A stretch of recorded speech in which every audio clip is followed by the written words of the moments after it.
स्वागत है आप सभी का आपके अपने चैनल पर। और आज के इस वीडियो में हम लगभग 60 क्वेश्चन सॉल्व करने वाले हैं। तो जो कोई भी इस वीडियो के 60 में से 55 क्वेश्चंस भी सही कर पाता है वो ये समझ सकता है कि उसकी तैयारी बेहतरीन चल रही है। ठीक है, तो आप कोशिश करिएगा कि बिना किसी भी प्रकार के चीटिंग के आप अपना क्वेश्चंस देखिएगा कितने सही कर पा रहे हैं। दूसरी चीज़, आप लोगों की डिमांड थी कि इंग्लिश में भी क्वेश्चंस लाए जाएं, तो आपको हिंदी और इंग्लिश बोथ लैंग्वेज में पढ़ाए जाने की पूरी कोशिश की जा रही है। तो इस कोशिश को आप लोग साकार करिएगा।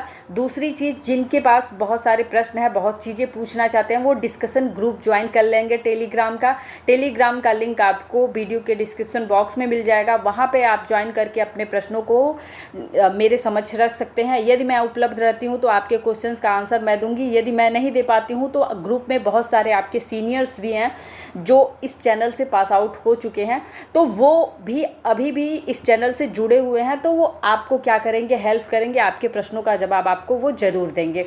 तो इस प्रकार से आप अपने प्रश्नों का जवाब पा सकते हैं। जिनको पीडीएफ डाउनलोड करना होगा वो भी टेलीग्राम चैनल से जुड़ के पीडीएफ डाउनलोड कर सकते हैं। तो देखिए, आज के सेशन का हम पहला प्रश्न डिस्कस करेंगे और कोशिश करिएगा अधिक से अधिक प्रश्न आपका सही जाए।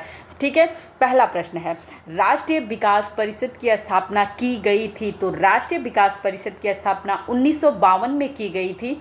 यदि आपसे कभी एकदम फिक्स डेट पूछ ले तो आपको ये पता होना चाहिए कि 6 अगस्त 1952 को जो है राष्ट्रीय विकास परिषद की स्थापना की गई थी।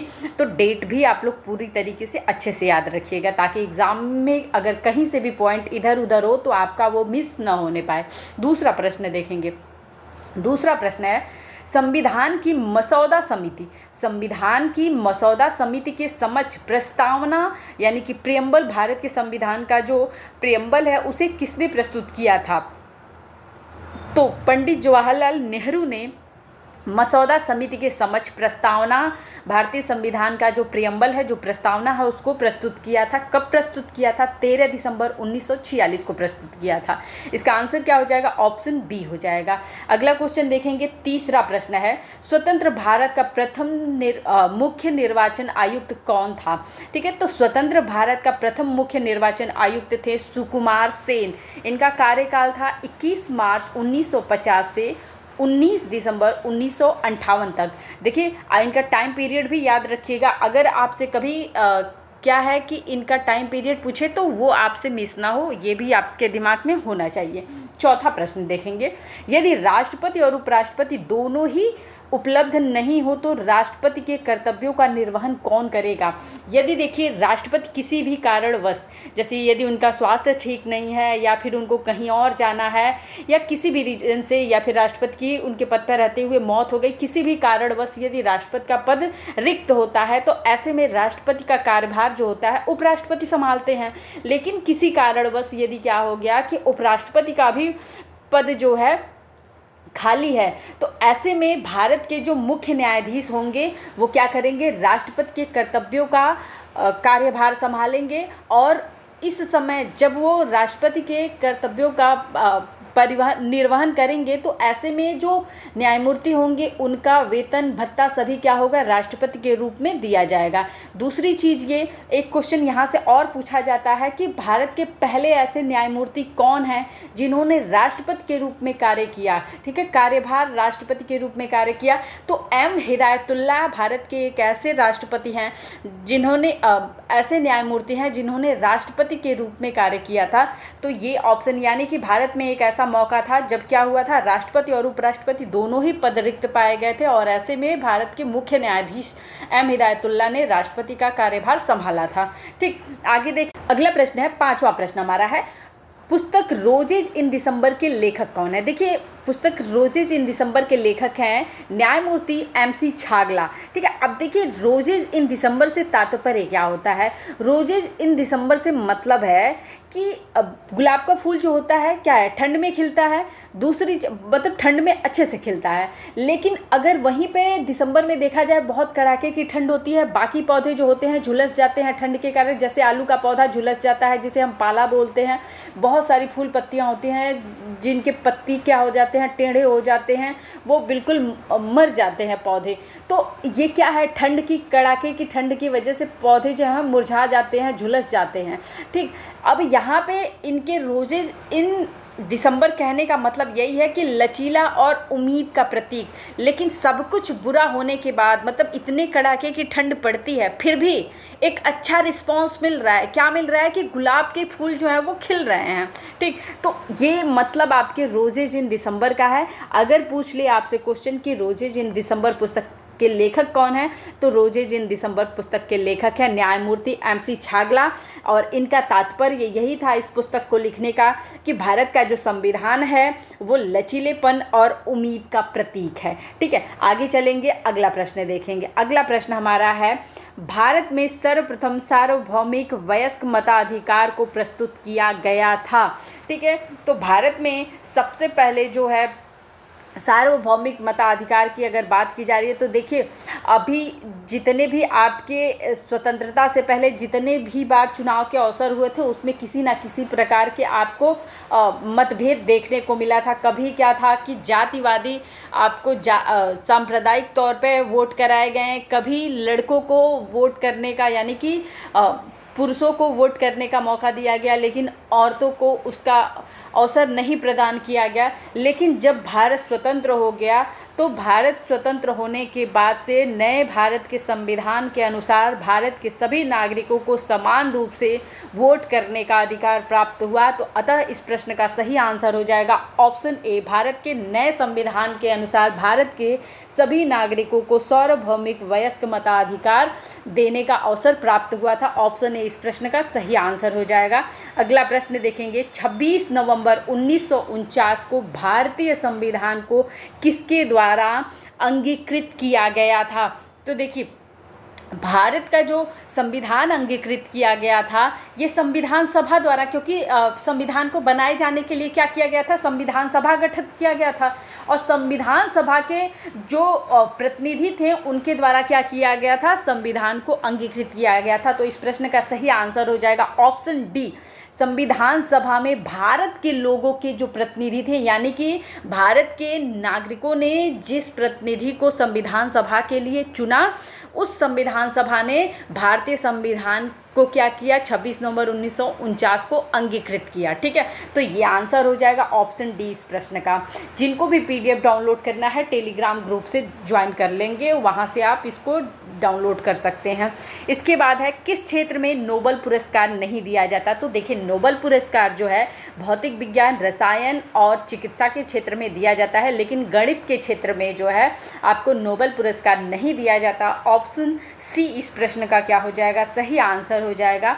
आगे बढ़ेंगे, अगला प्रश्न देखेंगे। अगला प्रश्न हमारा है, मानव में गुर्दे प्रणाली का एक हिस्सा है उत्सर्जन के लिए। ठीक है, मानव का जो गुर्दा प्रणाली होता है ये उत्सर्जन के लिए होता है। ऑप्शन ए इस प्रश्न का सही आंसर हो जाएगा। अगला प्रश्न हमारा क्वेश्चन नंबर 10 है, द्रव अवस्था में सामान्य अवस्था में पाई जाने वाली अधातु कौन सी है? तो द्रव अवस्था में सामान्य अवस्था में पाई जाने वाली अधातु जो है वो ब्रोमीन है। अगर यहीं पे क्वेश्चन हो कि द्रव अवस्था में सामान्य अवस्था में पाई जाने वाली धातु कौन सी है, तो वो हो जाएगी मरकरी। क्या हो जाएगी, मरकरी। तो इसे भी आपको ध्यान रखना है। आगे क्वेश्चन है 11 क्वेश्चन हमारा है, खाद्य पदार्थ में स्टार्च के परीक्षण के लिए कौन से रसायन की आवश्यकता होती है? तो खाद्य पदार्थ में स्टार्च के परीक्षण के लिए आयोडीन का होना आवश्यक होता है। तो ऑप्शन ए इस प्रश्न का क्या हो जाएगा, सही आंसर हो जाएगा। आगे प्रश्न है क्वेश्चन नंबर 12, निम्नलिखित में से कौन सा राज्य सबसे बड़ा कच्चा रेशम उत्पादक है? तो देखिए कर्नाटक राज्य जो है ये भारत का सबसे बड़ा कच्चा रेशम उत्पादक राज्य है। ऑप्शन सी इस प्रश्न का सही आंसर हो जाएगा। अगला प्रश्न देखेंगे 13 क्वेश्चन 13वां प्रश्न हमारा है, निम्नलिखित में से कौन संविधान सभा का सदस्य नहीं है? देखिए दुर्गाबाई देशमुख, पंडित जवाहरलाल नेहरू, MR जायकर, ये क्या है, ये सभी लोग जो है संविधान सभा के क्या थे, सदस्य थे। लेकिन महात्मा गांधी जी जो हैं ये आपके संविधान सभा के सदस्य नहीं थे, इसलिए आपका इस प्रश्न का सही आंसर हो जाएगा ऑप्शन ए, महात्मा गांधी संविधान सभा के सदस्य नहीं थे। अगला प्रश्न है 14 प्रश्न, हायर देन होप्स किसकी जीवनी है? हायर देन होप्स जो है ये नेल्सन मंडेला की जीवनी है। ऑप्शन बी इस प्रश्न का सही आंसर हो जाएगा। आगे प्रश्न देखेंगे। अगला प्रश्न है, भारत की मिसाइल महिला कौन है? भारत की मिसाइल महिला कौन है? इस प्रश्न का सही आंसर हो जाएगा ऑप्शन डी, टेसी थॉमस जो है ये भारत की मिसाइल महिला हैं। यह भारत में मिसाइल परियोजनाओं का नेतृत्व करने वाली भारत की पहली महिला वैज्ञानिक भी हैं। ठीक है, ऑप्शन डी इस प्रश्न का सही आंसर है। आगे देखेंगे अगला क्वेश्चन, भारतीय संविधान में वर्णित मौलिक अधिकारों का संरक्षण कौन करता है? तो देखिए, मौलिक अधिकारों का जो संरक्षण है ये सर्वोच्च न्यायालय करता है। भारत का जो सर्वोच्च न्यायालय है वो क्या करता है? मौलिक अधिकारों का संरक्षण करता है। ऑप्शन बी इस प्रश्न का क्या हो जाएगा? सही आंसर हो जाएगा। कभी आपसे एग्जाम में ये पूछ ले कि नागरिकों के मौलिक अधिकारों का गारंटर कौन है, तो गारंटर भी इसका आंसर क्या हो जाएगा? भारत का जो सर्वोच्च न्यायालय है ये मौलिक अधिकारों का भारत के नागरिकों के मौलिक अधिकारों का संरक्षक एवं गारंटर है। ऑप्शन बी इस प्रश्न का सही आंसर हो जाएगा। आगे बढ़ेंगे, 17 क्वेश्चन देखेंगे। क्वेश्चन नंबर 17 है, राज्यसभा के सदस्यों की अधिकतम संख्या कितनी होती है? राज्यसभा के सदस्यों की अधिकतम जो संख्या है वो 250 है। ऑप्शन बी इस प्रश्न का सही आंसर हो जाएगा। और न जाने कितनी बार ये क्वेश्चन अलग अलग एग्जाम में अलग अलग टाइम में पूछा हुआ प्रश्न है। 18 क्वेश्चन देखेंगे, शिक्षा का अधिकार शामिल है। शिक्षा का जो अधिकार है, यहाँ पे अधिकार से भी आप एक तरीके से अनुमान लगा सकते हैं कि क्या है ये। तो शिक्षा का जो अधिकार है ये एक मौलिक अधिकार है। क्या है? मौलिक अधिकार है जो भारतीय संविधान के अनुच्छेद 21A में क्या है? संरक्षित किया गया है, जिसमें बताया गया है कि 6 से 14 वर्ष के जो बालक हैं उनका अधिकार क्या होगा? उनका मौलिक अधिकार है कि उनको शिक्षा प्रोवाइड की जाए, उनको बेसिक शिक्षा दी जाए। ठीक है, ये क्या है? उनका मौलिक अधिकार है। और यही क्या है? शिक्षा का अधिकार है। ठीक, शिक्षा का मौलिक अधिकार। आगे देखेंगे अगला प्रश्न। अगला प्रश्न है, एमनेस्टी इंटरनेशनल का मुख्यालय कहाँ स्थित है? तो इस प्रश्न का सही आंसर हो जाएगा option A, London United kingdom में। ठीक है, लंदन यूनाइटेड किंगडम में है। ऑप्शन ए इस प्रश्न का सही आंसर हो जाएगा। अच्छा, ये किस प्रकार की संस्था है? अगर आपसे क्वेश्चन पूछ ले तो यह मानव अधिकारों पर केंद्रित एक अंतर्राष्ट्रीय गैर सरकारी संस्था है। ठीक है, गैर सरकारी संगठन या संस्था है। आगे बढ़ेंगे, अगला प्रश्न देखेंगे। प्रश्न है 20 क्वेश्चन हमारा है। क्वेश्चन नंबर 20, निम्नलिखित में से कौन संयुक्त राष्ट्र संघ का मुख्य अंग नहीं है? कौन संयुक्त राष्ट्र संघ का मुख्य अंग नहीं है? तो इस प्रश्न का सही आंसर जो है हो जाएगा अंतर्राष्ट्रीय रेड क्रॉस समिति जो होती है ये संयुक्त राष्ट्र संघ का अंग नहीं होता है। और आपसे मेरा क्वेश्चन है कि रेड क्रॉस दिवस कब मनाया जाता है? कमेंट में बताएंगे। आगे बढ़ेंगे, अगला प्रश्न देखेंगे। प्रश्न है क्वेश्चन नंबर 21, भारत में कौन सा शहर गुलाबों का शहर या पिंक सिटी के नाम से जाना जाता है? तो देखिए, राजस्थान की राजधानी है जयपुर। जयपुर को हम पिंक सिटी या फिर गुलाबों के शहर के नाम से भी जानते हैं। ऑप्शन सी इस प्रश्न का सही आंसर हो जाएगा। आगे प्रश्न देखेंगे। क्वेश्चन नंबर 22 है, निम्न में से विश्व की सबसे बड़ी नदी कौन सी है? तो विश्व की सबसे बड़ी नदी है नील नदी। ऑप्शन सी इस प्रश्न का सही आंसर हो जाएगा। क्वेश्चन नंबर 23 देखेंगे। क्वेश्चन नंबर 23 है, खजुराहो मंदिर भारत के किस राज्य में स्थित है? खजुराहो मंदिर जो है ये भारत के मध्य प्रदेश राज्य के जो है छतरपुर में स्थित है, छतरपुर जिले में स्थित है। ऑप्शन बी इस प्रश्न का क्या हो जाएगा? सही आंसर हो जाएगा। आगे देखेंगे 24वां प्रश्न। 24 प्रश्न हमारा कह रहा है कि किस मुगल शासक के काल में ईस्ट इंडिया कंपनी ने अपना पहला कारखाना भारत में स्थापित किया था? तो देखिए, जहांगीर के शासनकाल में जो है, जहांगीर के शासनकाल में ईस्ट इंडिया कंपनी ने सूरत में 1613 ईस्वी में सूरत में क्या किया था? अपना पहला कारखाना स्थापित किया था। तो इस प्रश्न का जो सही आंसर हो जाएगा ऑप्शन बी हो जाएगा। ठीक, आगे बढ़ेंगे, अगला प्रश्न देखेंगे। अगला प्रश्न है क्वेश्चन नंबर 25, निम्नलिखित में से किसने सबसे पहले भगवत गीता को अंग्रेजी में अनुवाद किया? तो इस प्रश्न का सही आंसर है ऑप्शन ए, चार्ल्स विल्किंस ने सबसे पहले भगवत गीता का अंग्रेजी में अनुवाद किया था। ये एक ब्रिटिश नागरिक हैं। ठीक, आगे प्रश्न है, प्रश्न हमारा है, जलियांवाला हत्याकांड किस शहर में हुआ था? तो जलियांवाला जो हत्याकांड है ये अमृतसर में हुआ था। अगर अमृतसर की बात आती है तो एक चीज़ आप ध्यान में रखेंगे कि अगर क्वेश्चन आपसे पूछे कि स्वर्ण मंदिर कहाँ पे है, तो स्वर्ण मंदिर भी कहाँ पे है? अमृतसर में है। ठीक है, अब पूछ ले अगर जलियांवाला बाग हत्याकांड जो है ये कब हुआ था? तो 13 अप्रैल 1919 को जो है ये हुआ था आपका जलियांवाला बाग हत्याकांड। डेट भी याद रखेंगे, अक्सर एग्जाम में डेट पूछ ली जाती है। 13 अप्रैल 1919 को जलियांवाला बाग हत्याकांड हुआ था। ठीक है, स्वर्ण मंदिर कहाँ पे है? अमृतसर में है। आगे क्वेश्चन देखेंगे। क्वेश्चन है निम्न में से कुणाल और संघमित्रा के पिता कौन थे? तो कुणाल और संघमित्रा जो हैं ये अशोक के पुत्र थे। ऑप्शन डी इस प्रश्न का क्या हो जाएगा? सही आंसर हो जाएगा। यदि कभी आपसे क्वेश्चन पूछे कि अशोक की पत्नी का नाम क्या था, तो अशोक की पत्नी का नाम था पद्मावती। पद्मावती, ठीक है, ये भी आप ध्यान रखेंगे। अगला क्वेश्चन देखेंगे। क्वेश्चन है किसे भारत का नेपोलियन कहा जाता है? तो भारत का नेपोलियन कहा जाता है समुद्रगुप्त को। ऑप्शन ए इस प्रश्न का सही आंसर हो जाएगा। अगला प्रश्न है किसने भारत पर 17 बार हमला किया तथा सोमनाथ मंदिर को लूटा? तो महमूद गजनवी जो है इसने भारत पे क्या किया था? मोहम्मद गजनवी या महमूद गजनवी, ठीक है, क्या किया था? इसने भारत पर 17 बार आक्रमण किया और सोमनाथ मंदिर को लूटा था। ऑप्शन बी इस प्रश्न का सही आंसर हो जाएगा। आगे प्रश्न देखेंगे। अगला प्रश्न है ब्रिटिश संसद के पहले भारतीय निर्वाचित सदस्य कौन थे? इस प्रश्न का सही आंसर है ऑप्शन बी दादा भाई नौरोजी ब्रिटिश संसद के पहले भारतीय निर्वाचित सदस्य थे। ठीक, आगे देखेंगे। अगला प्रश्न हमारा है किस वर्ष भारतीय रिजर्व बैंक की स्थापना की गई थी? तो भारतीय रिजर्व बैंक की स्थापना की गई थी 1 अप्रैल 1935 को। ऑप्शन बी इस प्रश्न का सही आंसर हो जाएगा। कब की गई थी? 1 अप्रैल 1935 को आरबीआई की स्थापना की गई थी। आगे देखेंगे। वेल्थ ऑफ नेशन पुस्तक के लेखक कौन है? वेल्थ ऑफ नेशन पुस्तक के लेखक कौन है? इस पुस्तक के लेखक है एडम स्मिथ। ऑप्शन बी इस प्रश्न का सही आंसर हो जाएगा। अगला प्रश्न है पानी में अत्यधिक मात्रा में आर्सेनिक के होने के कारण से कौन सी बीमारी हो सकती है? होने को तो बहुत सारी बीमारियां आर्सेनिक की अधिकता के कारण हो सकती हैं, लेकिन जिसमें मुख्य हैं आपके कैंसर और त्वचा के कैंसर। ठीक है, तो यहाँ पे स्किन कैंसर जो हो जाएगा, ऑप्शन सी इस प्रश्न का सही आंसर हो जाएगा। आगे बढ़ेंगे। अगला प्रश्न, डिस्कवरी ऑफ इंडिया किताब के लेखक कौन है? इंपॉर्टेंट प्रश्न है। डिस्कवरी ऑफ इंडिया के लेखक है पंडित जवाहरलाल नेहरू। ऑप्शन ए इस प्रश्न का सही आंसर हो जाएगा।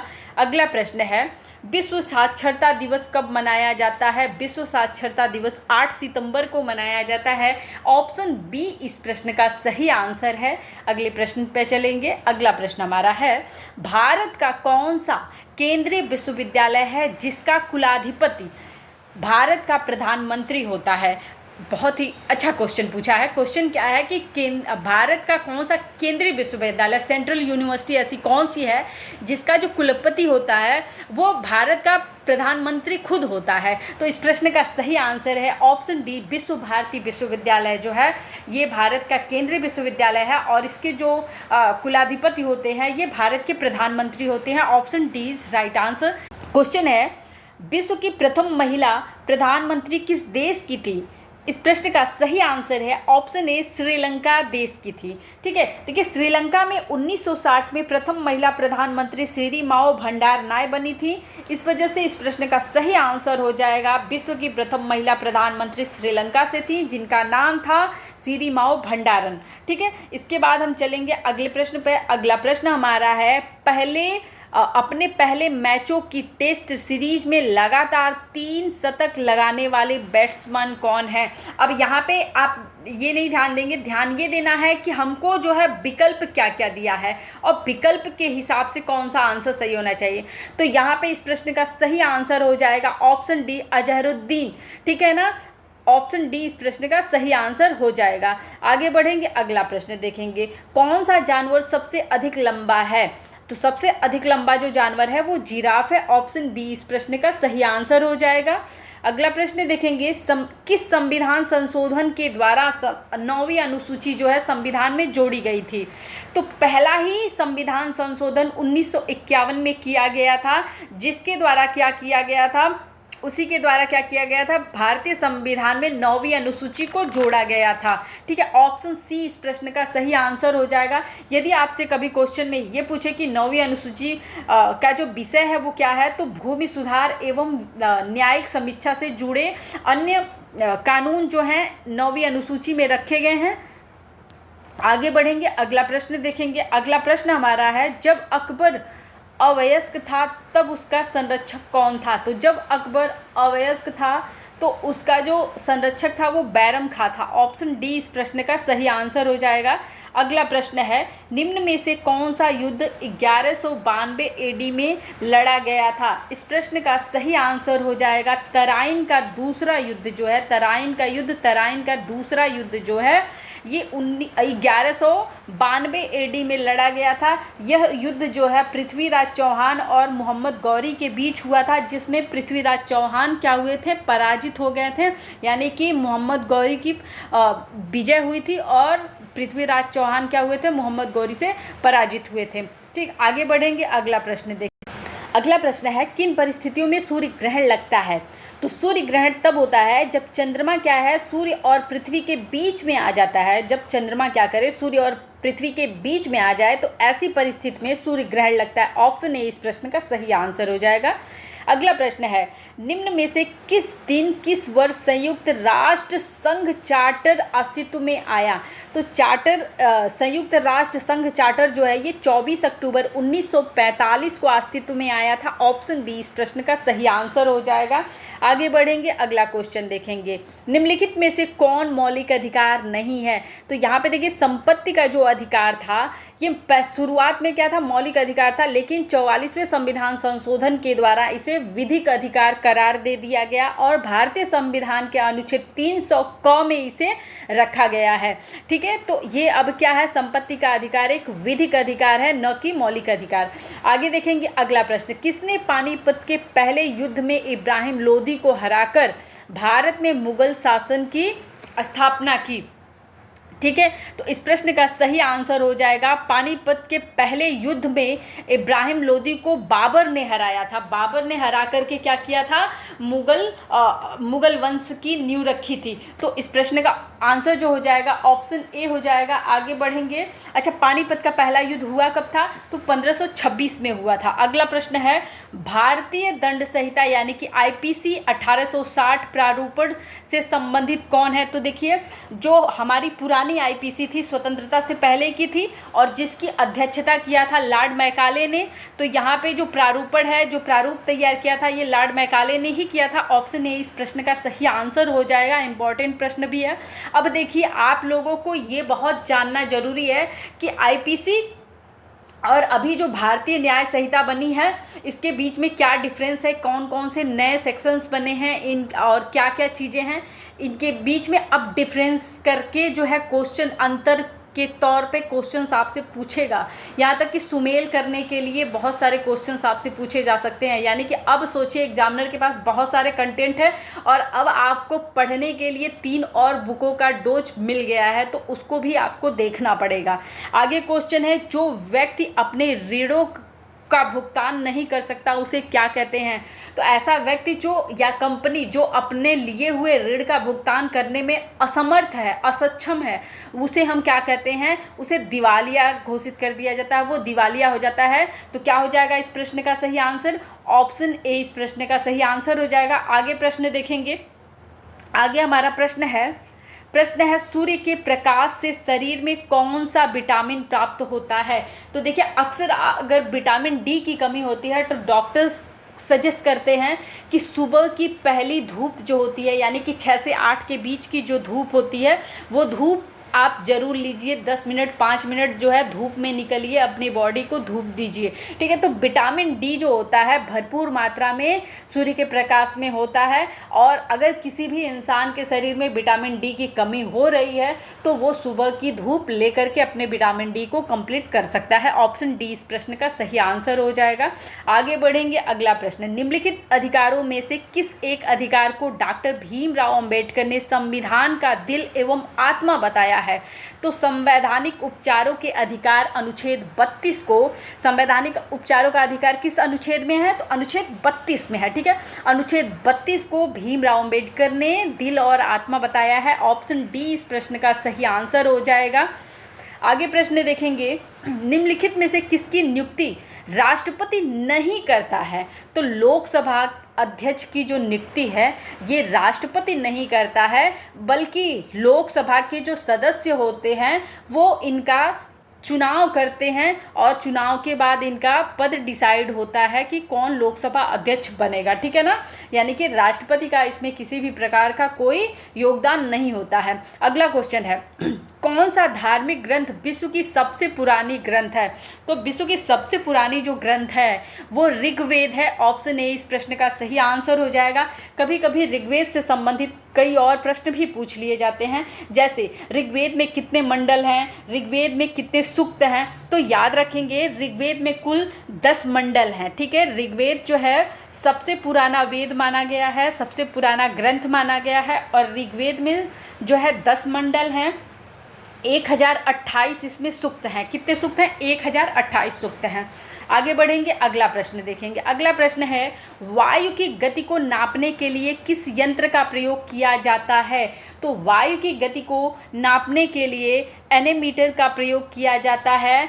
ऑप्शन बी इस प्रश्न का सही आंसर हो जाएगा। इसके बाद अगर अल्टीमीटर का बात किया जाए तो अल्टीमीटर जो है ऊंचाई को मापने के लिए प्रयोग में लाया जाता है। जैसे समुद्र तल से ऊंचाई को मापने के लिए किसका प्रयोग किया जाएगा? अल्टीमीटर का प्रयोग किया जाएगा। अब क्रोनोमीटर क्या है? तो क्रोनोमीटर बैटरी की सापेक्ष आर्द्रता को मापने वाला यंत्र होता है, ठीक। आगे चलेंगे, अगला प्रश्न देखेंगे, एनटीपीसी का तात्पर्य क्या है या एनटीपीसी का फुल फॉर्म क्या है?